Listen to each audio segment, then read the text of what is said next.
Great. Welcome, everyone. Thank you so much for joining Startup Impact Summit. This is our first virtual conference, and we are super excited to have two amazing entrepreneurs, change makers, and also social entrepreneurs coming in to share their insights and also their stories. And without further ado, I would like to hand over to our host today, Ankit, to kickstart the section. Please give a round of applause. Thank you so much, Felix. Thank you for hosting us and giving us the opportunity to speak. So let me introduce myself. My name is Ankit, and I'm a startup founder. And I am currently building Circular City, and we're trying to tackle the problem of waste and recyclables. It is an honor to have Chinwe Okoli today with me, who is the executive director at Grand Africa Initiative and has been a pioneer and thought leader in building the innovation ecosystem from the ground up in Africa. She's a motivational speaker, coach, and an author of 2 books titled The Ladder to Academic Excellence and A Daunting Odyssey. Our topic today is, how can entrepreneurs navigate innovation with sustainable impact, and how important it is for entrepreneurs to sort of build an innovation ecosystem. So moving on to Okoli, Chinwe Okoli. Oops. My first question to you is, sorry, I think there's a glitch. Can you hear me, Chinwe? Yes, I can hear you very well. Okay, perfect. Sorry, I couldn't see you there. Yeah, so my first question to you is... couldn't see me? Can you see me? me? Now I can, yes. Okay, since you weren't great. Speaking, I couldn't. My first question to you is, so how can entrepreneurs navigate innovation with sustainable impact? I mean, that's the topic, the overall topic, but my question to you is, can you briefly describe your journey building an innovation ecosystem in Africa? Hi, Ankit. Thank you so much for having me. I'm really excited to be part of this all-important summit, and particularly when in this very special era where everyone is signing in from home. So, and this is actually the best time to discuss sustainable innovation, I think. Right? Because I think every company, every organization, innovation ecosystems are really making the kind of shifts they had never made before. Okay. And so my journey in the innovation ecosystem in Africa started 3 years ago when I took on a double position at the Indigenous University of Nigeria, the first Indigenous University in Nigeria. So I became the pioneer manager of the Science Park, which was the first science park in any university in Nigeria, as a matter of fact, West Africa. And also the innovation hub, the only innovation hub in a university in Nigeria at the time. So during this period, I mean, I got deeply involved in the innovation ecosystem in Africa and also the innovation ecosystem globally, because we wanted to see best practices, we wanted to see models that are working, we wanted to see what we could adapt, what we could model after, and I mean, to get the best results. I also got involved with the African Angel Investment Network and also the Global Angel Investment Network. So all these just to see what's working elsewhere, what is working in Africa, what are the differences, and what can we learn. So that took me to go visiting different hubs and ecosystems in Africa, Europe, North America, even all the way to the Silicon Valley and then the United Kingdom. So, and even Asia, right?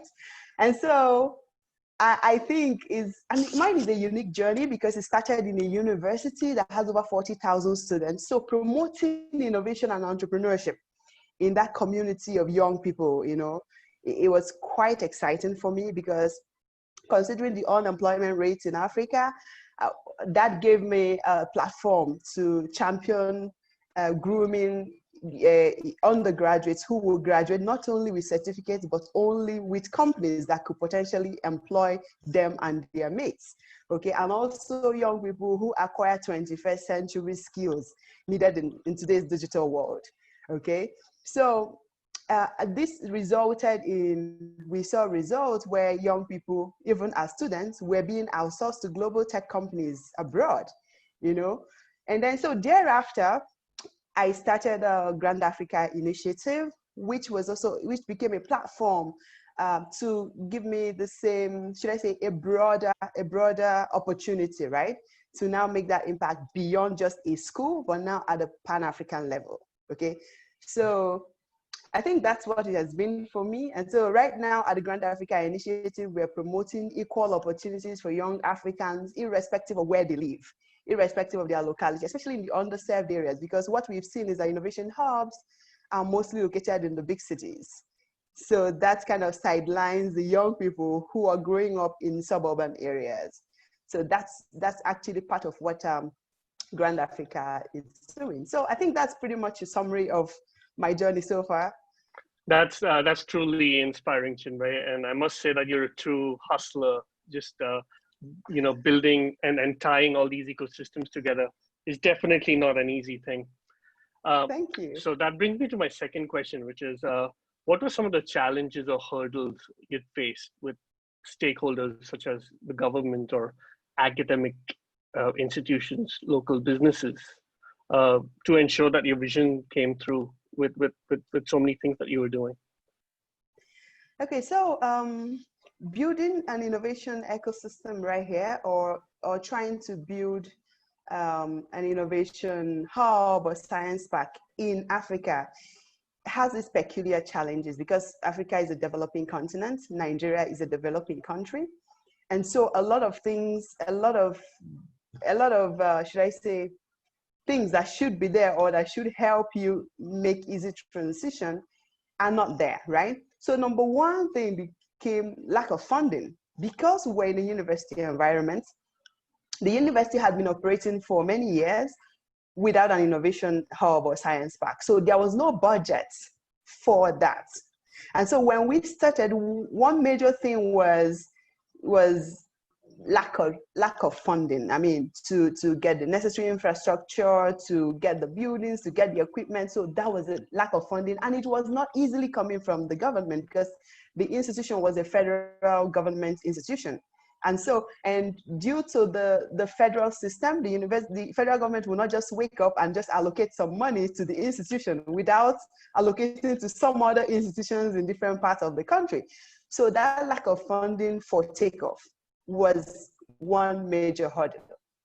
Okay, another thing is poor infrastructure. Because we are a developing country, again, for you to run a sustainable, a hub or science park, you require steady electricity, steady power. We didn't have that. So what it meant that if you should run this kind of thing, that means you should start thinking about how to invest in power, create your own electricity, maybe hybrid generators, installing solar panels and all of that. Again, the broadband. We don't have so much broadband penetration just yet. And so high-speed internet becomes so expensive. So you have to provide that for yourself and for your organization. Another thing is curriculum disparity in terms of the, trying to drive innovation amongst the students or among the youth. Meanwhile, the universities, the curriculum they have is just a theoretical entrepreneurship. So it doesn't promote the practical aspect to it. So trying to push for the government and the relevant authorities to make necessary changes becomes a problem, because if not, they end up producing graduates who do not have the skills to drive innovation, all right? So meaning if you have a hub or a science park, you first of all start by training people on mobile app development. So, you train them on the necessary skills first before you start looking at them to innovate, all right? Then another thing is resistance to change. Because it was not the norm, because it was not, it hasn't been part of, it was difficult. So we needed to start, creating awareness, even amongst lecturers. For instance, that the hub I ran was in a university. So some lecturers had a problem with it. No, the students should be in class learning and not be in a hub building companies, that kind of thing. So it was actually a problem. So trying to strike that balance and find a good time that wouldn't quite, it was really a problem. Convincing the lecturers to allow the students to lead, allow them to innovate. That was another one. Again, the gap between the industry, the academic institution, and the government. All right, government will make some policies. The industry is just looking for skills, and the universities are mostly churning out people who don't have the skills. So we now found out that we needed to start looking for, should I say, a synergy between these three, because it was critical for us to thrive. And so we started, we had to imbibe the triple helix model, which has the government, the industry, and the academia trying to actually make that synergy. So that way, the university will be training graduates based on the skills that the industry requires. So the industry will feed into this by taking those people already. Then government will hopefully make the policies that will allow this synergy to work. For instance, if they should make policies that encourages the corporates, right, to make investments in innovation and maybe get a tax rebate. I mean, that kind of cycle. So we didn't have it, we started it. I mean, we started pushing for it. It's still a work in progress. It's still a work in progress. And then finally, building the actual entrepreneurial ecosystem, because when we started, we found out we didn't have the angel investment. Okay, what actually makes an entrepreneurial ecosystem? You talk about the government, their policies. You talk about the infrastructure, yeah, that they needed the broadband and all of that. You talk about the university's ability to make research that can be commercialized, right? To come up, not to just make research for the shelf and get promotion, but to make research that will make physical impact, social impact.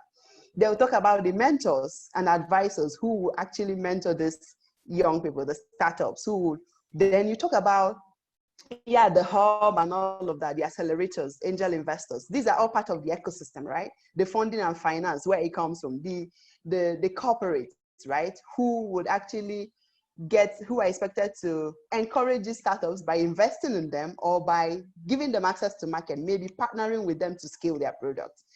And then you talk about the media. The media is supposed to promote, make positive image of the entrepreneurs, celebrate innovators. That way, it starts getting into the consciousness of people that, yes, innovation is a new way to go. So building this ecosystem, because it wasn't there. I mean, there was no synergy, it wasn't there. So we started making that conscious effort. So these were all part of the challenges. We didn't have an angel investment network. We started thinking about how to create one, because we saw some of the angel investment networks that existed were investing in startups from a particular region and not elsewhere. So that led us to create our own, angel investment network from our region that could invest in startups from our region. So I think these in summary are part of some of the challenges that we had to face. Wow, this is truly incredible. I think tackling challenges from all three aspects, especially the gap in information, education, skill, and even infrastructure it's one of the toughest things to solve. And as community builders, we try to be problem solvers, but this must have been quite frustrating. Daunting, really. It was really daunting. It was really, it put a lot of strain. It requires a lot of cost, capital intensive, and all of that. So this brings me to the third question, which is, what are your top 3 tips for innovators and community builders trying to build impact in countries or economies like Africa, where the resources are stretched, we don't have enough support? But what were your top 3 learnings that you can sort of suggest community builders of the future? Yeah, so from my experience so far operating in the African innovation ecosystem, my top 3 tips for anybody building innovation ecosystem or building a community of innovators is, number 1, start with a clear vision, right? From the very first day, map out your vision. What is it you want to achieve? Why do you want to achieve it? And all of that. So because your vision guides your strategy and every other necessary inputs. Is in trying to define it that you now know, okay, this is my vision, this is where I want to get to. Then you start asking, how do I get there? What do I need to get there? And all of that, okay? So map out a clear vision so you can draw a roadmap. So from that clear vision, that is number one, you develop a strategy that ensures sustainability. Because what I have seen is that a lot of people don't think about sustainability at the beginning. This is a thought that happens maybe they're one or 2 years into the business. They say, oh, but now we're running out of money. We're not getting new money. We're not getting, so how do we, and then it becomes stressful, right? Because it was not built in from the first. So think about a sustainability model from the start, not later. If possible, have an option B to back up your first option, just so you stay afloat. If not, you're likely to shut down before you know it. Then number 3, get the right team to execute your vision. You may have a fantastic vision, but you have a bad team, you might give up before, you might give up out of frustration. So get the right team. So those are my top 3. Very interesting. You mentioned about team. So this is sort of gonna steer me to another question, which is, how do you build a great team? How do you find the right collaborators, especially in such an incredibly difficult space of impact and just driving movements without clear business models or ways to make money? How do you convince teammates to join?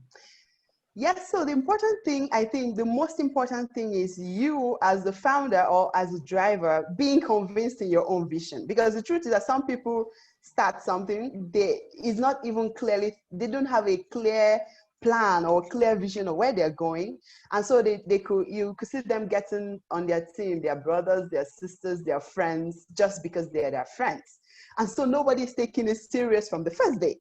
So, but if you have a clear vision of where you're going, and then you find out how to get there, which is like your mission, what are your objectives? How can you do ABC, right? You want to get from Africa to the US, you know that you have to fly a plane, you need a pilot. So, if you define your clear vision, you now know the how, the right kind of human beings that you need, the people with the right kind of talent, and most especially people that key into that vision. Okay, so you cannot have people, you cannot want to have an organization that is moving forward, then you have some team members who want to drag you back, who do not believe in your vision. So at each meeting, you're just arguing and arguing and arguing. So get the right team, starting from the top management, okay? Get people who believe in your vision, people who have value to add. So if you're bringing anybody on your team, is either the person is bringing raw value like skill, or is bringing network, or is bringing anybody coming on your team must have something that is coming on board with. That's the only way to get on board, and make sure they key into your vision from the first day, and eliminate sentiments when you're building this team. So take people for what they can deliver, not because they're your friends or your sisters or siblings. I think that's it. So it's kind of like a chicken and egg scenario, right? Like you have to find incredibly passionate people, but yet be exactly. distant with your sentiments and emotions around them. Okay. Yes. And exactly, it's only when you have this passionate team that when things get tough, because it will, when things get tough, they can stay with you to push through. If not, when things get tough, you see them drop by the wayside. Some people just want to come on your team only when things are rosy. But when things are tough, they just abandon you before you know it. So you really want to be careful with your selection.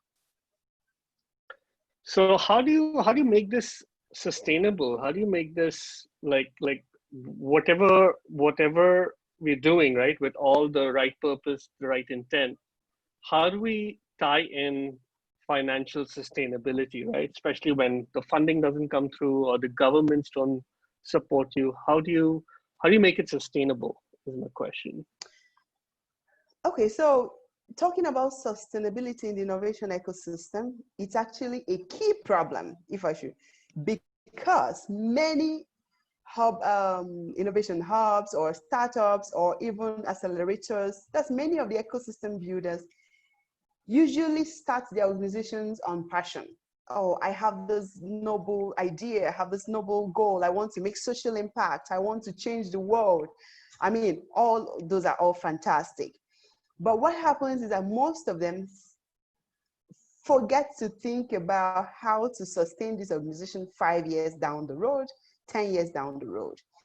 Okay, so for instance, you have to start from the beginning. What does it even mean for you to have a sustainable organization? Okay, so in this case, I think we're focusing on financial sustainability, right? Because I mean, if you mention the word sustainable, people will think environmental, think financial, social, and all of that. But for this, I think we're focusing on financial sustainability. Okay, so how do you make your hub or your ecosystem financially sustainable? One, from the beginning, try to find out what's your business model really. All right.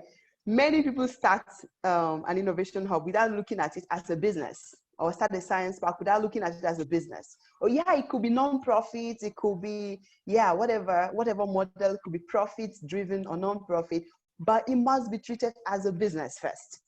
Because if you're not seeing it as a business, chances are you're not likely to raise some other startups who will treat their businesses as business, as a business. Yeah. So first of all, what is your business model? So find out what is your business model. What do you need to look at?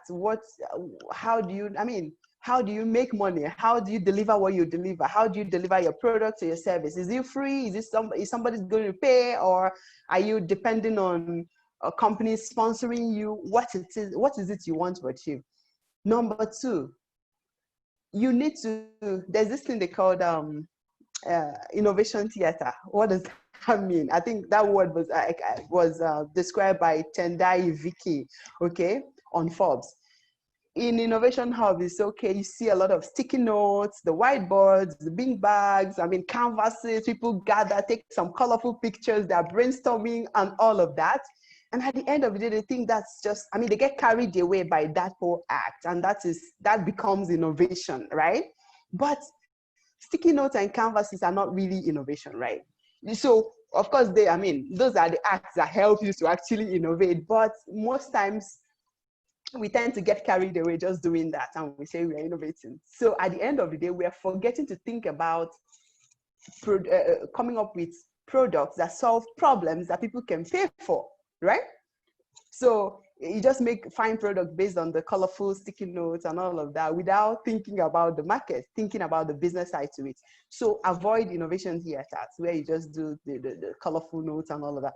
Define a clear innovation strategy, okay? So instead of, your hub might be this magical, a place that you come up with magical solutions that will turn things around for the world. Yes, fantastic idea. But don't lose sight of having the need to have a clear innovation strategy, okay? Because that's actually what will help you find out what's the problem the world is having, what are the problems, how can your company come up with solution or innovation to respond and benefit from this, okay? So there's this Stanford Social Innovation Review that outlined a few features, right, for Innovation Hub, for them to understand the usefulness of their impact. And they mentioned things like, okay, having innovation tools like design thinking and all of that. Because design thinking helps you to put your customer in perspective. Come up with the customer avatar and be able to come up with something that will create value and bring value back to you, all right? Or experimentation and all of that. Finally, adapt if you need to. It's okay if you started with a model that you eventually found out that is not that sustainable as you may have thought, right? If that's happening, it's okay. But the first thing you needed to do, or you need to do if you haven't done it already, is to define your KPIs. What are your key progress indicators? How do you even know whether you're being sustainable? What does success mean to you? What do you measure success with, right? So if you don't have a KPI, then it's difficult for you to actually say whether you're making progress or not. So define your KPIs, find out your sustainability criteria, and as you go along, you cross-check this and now know if you're not meeting your targets. If you're not meeting your target, then you rethink your strategy. If you're not meeting your target, you rethink your strategy. You adapt, you change, you don't be stuck. Of course, we're talking about innovation. You can pivot, right? So I think that's it. Yes. So these are crucial. And I think it's a very interesting what do you say analogy you put there, right? Like most teams are fixated with the fancy boardroom strategy sessions. But when it comes to on-ground execution, they fall short because then they're just fixated with the fancy colored post-it notes, the fancy colored, discussions. But what about the KPIs? What about the results and the actions? Yes, that's right. So thank you. I mean, that was really, this is also something that I personally have to learn a lot because, as people from the impact scene and even entrepreneurs, we're just visionaries. We're just trying to chase the grand vision. But sometimes it's also about taking those small steps and really going for that. Yeah. My next question is, can you share a little more about your Grand Africa initiative? And also, what is the GEMM or the GEM strategy in this initiative? And how can others learn from it? Okay, so that's a great question, and a question that I consider personal, right? Okay, so Grand Africa Initiative is a Pan-African non-governmental organization on a simple mission. And the mission is to help African young men and women develop and harness their unique skills, ideas, talents, and abilities. So we work with these young men and women to help them unleash their potentials through the GEM strategy. And so what does GEMM mean?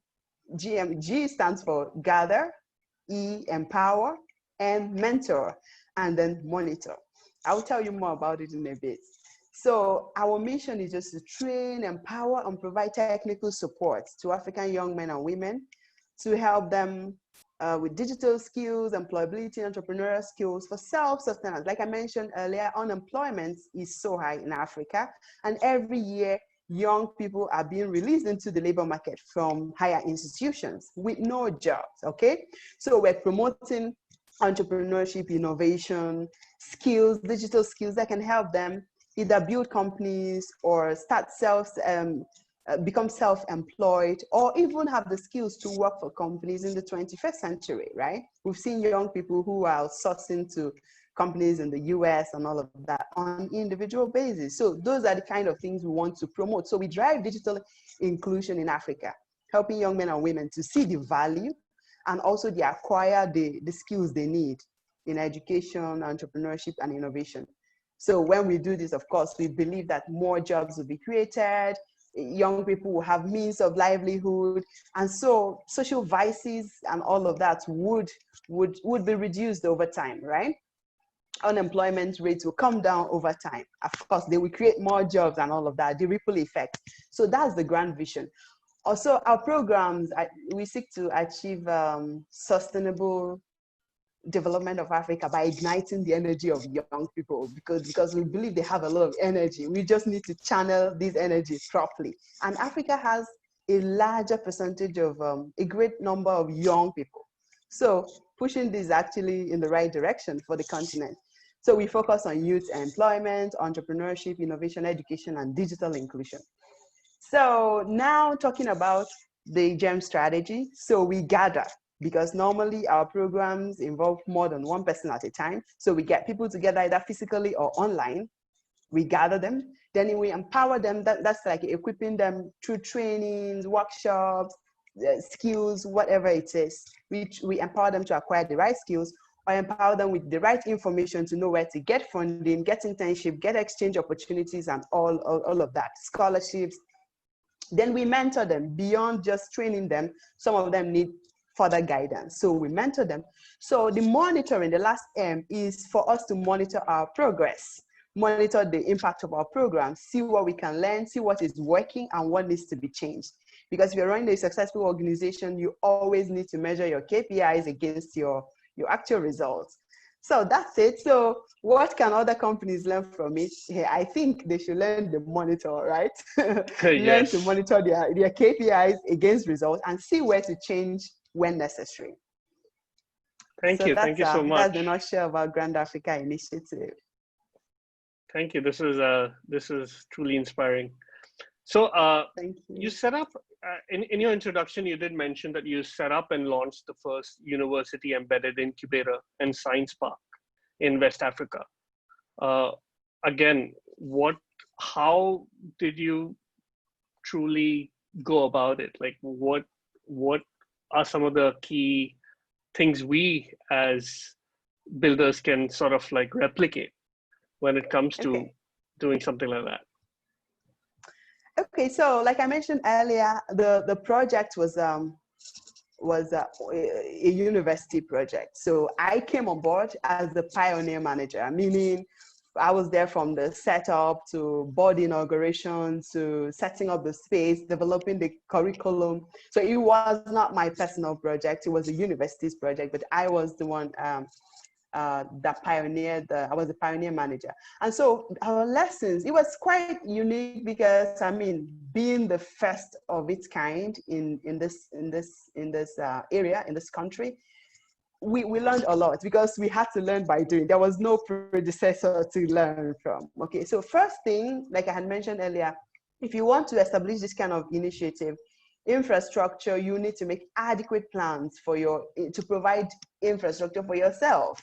So you need to plan for power, you need to plan for the space, you need to plan for broadband, internet, you need to plan for your equipment. And these are capital intensive, especially for a developing continent like Africa.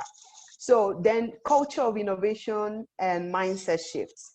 That was another thing. So we realized the need to invest in reorientation program because we're trying to push for people to embrace innovation, for people to become entrepreneurs. Some people be like, oh no, I'm going to university so I can get a job after. And you're here telling me about learning to become an entrepreneur. So we needed to push for that mindset shift. Of course, it's not completely eradicated. Some people believe, why are you starting a business? You're going to fail anyway. I mean, what do you think you have the clout to compete? You know, I mean, there are so many. They look at, oh, the government regulations. Can you cannot survive it. I mean, so many cultural barriers, mindset problems that we needed to compete with, right? Some students that were at the Innovation Hub had their parents coming to fight them and say, no, I brought you here to study and not to build some company. So wow. So it was really a problem. So we started working on that. It's still a work in progress, okay? Because we believe making people adopt entrepreneurship and embrace it will reduce unemployment and make people live better, right? Again, another thing is trust and value system. We realize that if you're building digital products, I mean, you mostly sell online, your clients are online and all of that. So the need to change the value system and promote the value system of trust, where people uphold a high level of trust, integrity, discipline, ethics, right?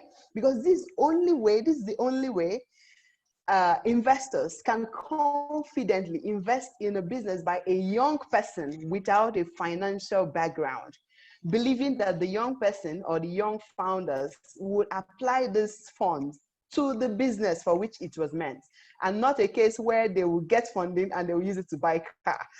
You know, that kind of thing. Wow. So Yeah. that value system, I mean, that value system change was both ways, because that was actually that's one reason why some investors are skeptical, because they don't want to throw away money. They don't want to invest money and someone who has a different value system, who sees that as an opportunity to build a nice house, right?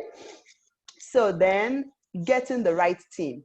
It's also important, if you're building this, get the right team. Just as I explained before, the right team is not just for your startups. You as an organization, a science park, a hub, you need to get the right team.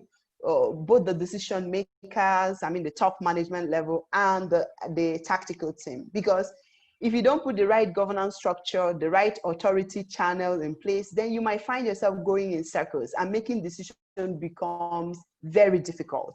And so it delays actually results. Then another one is a fundraising strategy and need for you to think through your sustainability model from the start.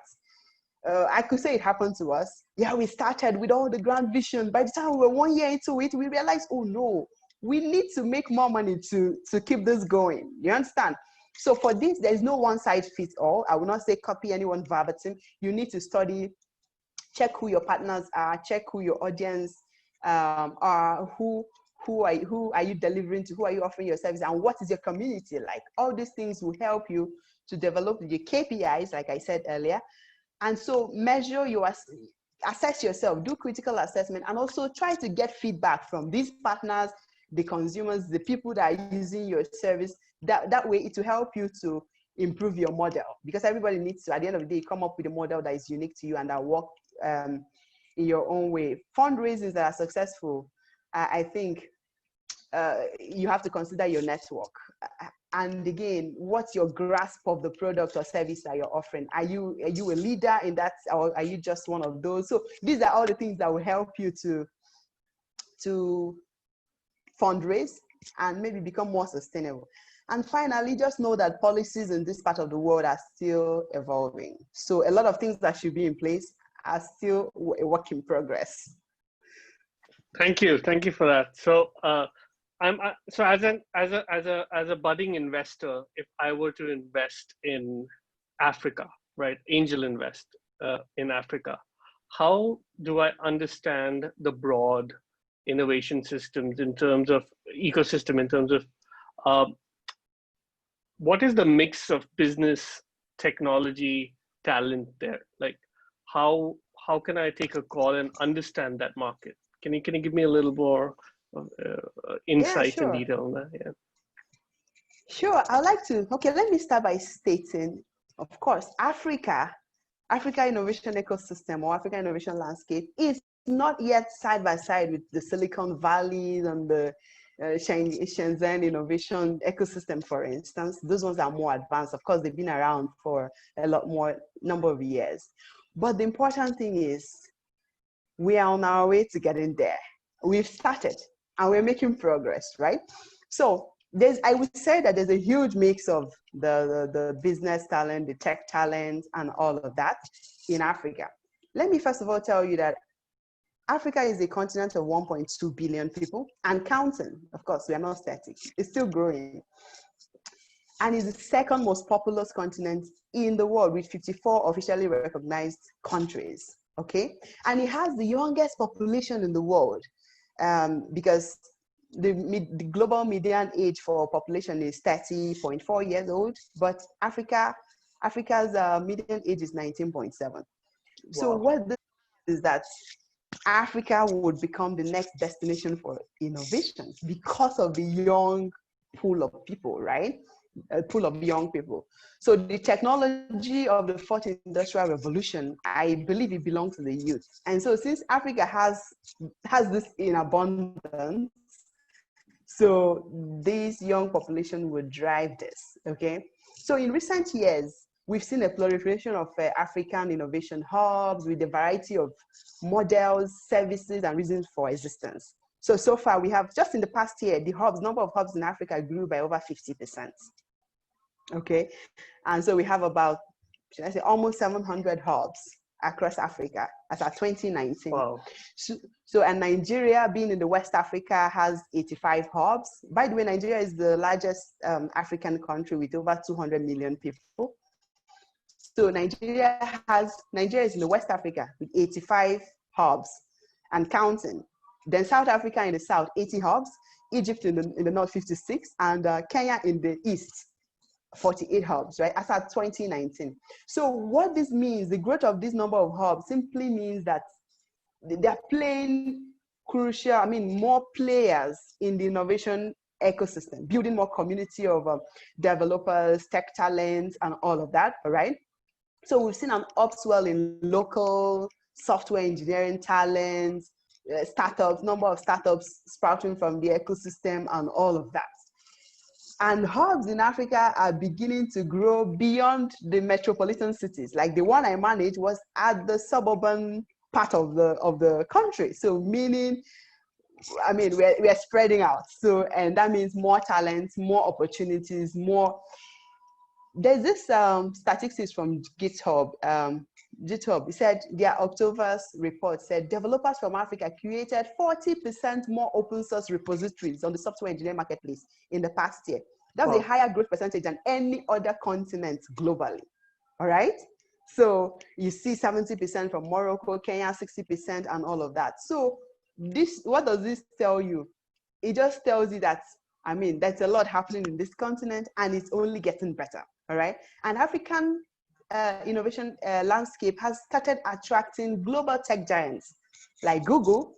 Google launched AI Center in Accra, and Google also did the digital skills for Africa, where they trained over 1 million young Africans, okay? And there are more that are coming up. Even Huawei launched 2 data centers in South Africa, right? Microsoft is opening their first data centers in Africa, one in Lagos, Nigeria, another one in Kenya, Nairobi. Okay, and they hope by 2023 they would have trained 500 developers. I mean, like serious developers, right?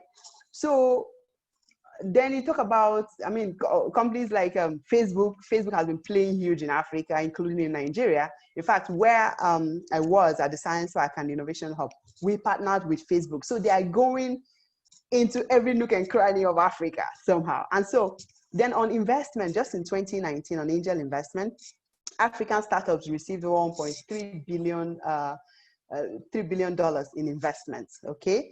And so, and these were mostly in sectors, the highest sectors were fintech, logistics, transport, e-commerce, agri-tech, and health, okay?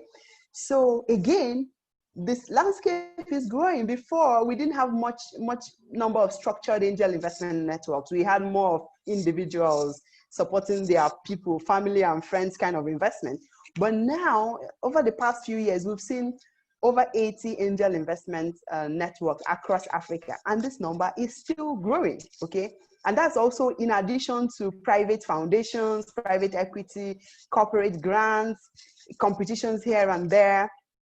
And again, on the government policy side, we are beginning to see government enacting different policies to favor the innovation ecosystem and to encourage startup innovation. And then finally, on the infrastructure, Africa's broadband penetration, like I had always mentioned it as a problem. Yeah, we're still there, just like 1/3 of the continent. I mean, what we have right now is like 1/3. So that means a lot of work needs to be done still. But for instance, Nigeria being the largest country in Africa, as of 2013, we had just 6% broadband penetration. But by 2018, we had over 30% penetration. And we're expecting that by 2021, according to the plan we're working with right now, it should be over 70%. So if Nigeria is setting that pace, some other countries are, so it's getting better. I think that can give you an overview of what the landscape looks like in Africa. So but I think for me, I think it's getting more interesting in the African innovation ecosystem. Thank you, Chinwe. I think we've come to the end of our fireside chat, and it's been very insightful to learn about the amazing things you've done in Africa and the way you're really championing the cause of innovation. The world needs innovators like you, and we are just, as fellow community builders, so inspired to see the progress that you've made in such a difficult economy like Africa. So congratulations, and thank you so much for your time. Thank you very much. Thank you. Thank you so much for the amazing conversations. Learn a lot from how we launch and build a startup community from scratch, and also considering putting different elements such as impact, sustainability to help company, a team, and also even a small budding ideas to try. Now, I'm sure the audience are curious, how can they stay in touch with you two? Like social media, websites, and how can they reach you? Yeah, so it's still my name, Chinwe Okoli, on LinkedIn, Facebook, Twitter, Instagram, everywhere. And again, you can type the Grand Africa Initiative. We have a group forum on Facebook, so you can still join us. Awesome. And what about Ankit? Similar, you could just type my name, Ankit Sethi, on LinkedIn, and you'll find me. And I'll be the one in front of Circular City. So, yeah. Great. Really excited. Thank you so much for joining us. And I assume you'll be really excited to join our other sections as well. So make sure we stay tuned. Sure. Thank you. Thank you, Thank you Felix. so much. Thank you, Felix. Thank you. Thank you. Bye-bye. Bye, Ankit.